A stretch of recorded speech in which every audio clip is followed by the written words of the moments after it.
Azərbaycanda növbəti yaşıl market və fermer mağazası Horadizdə yaradılacaq. Bu məqsədlə bugün bölgə sahibkarlarına güzəştli dövlət kreditləri verilib. Yeniliklər barədə növbəti süjetdə.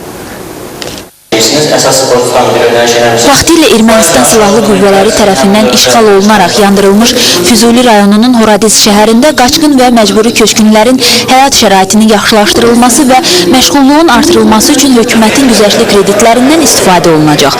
Bu məqsədlə Sahibkarlığa Kömək Milli Fondu Horadizdə 100-ədək sahibkarın iştirak etdiyi işgüzar forum keçirib. Tədbirdə 43 məcburi köçkün sahibkara 721 min manat güzəştli kredit verilib. Güzəştli kreditlər əsasən ixtisaslaşdırılmış yaşıl marketin fermer mağazalarının yaradılmasına sərf olunacaq. Həmçinin burada pendir istehsalı və meyvə qurutma müəssisələri, cins heyvandarlıq və üzümçülük təsərrüfatları yaradılacaq.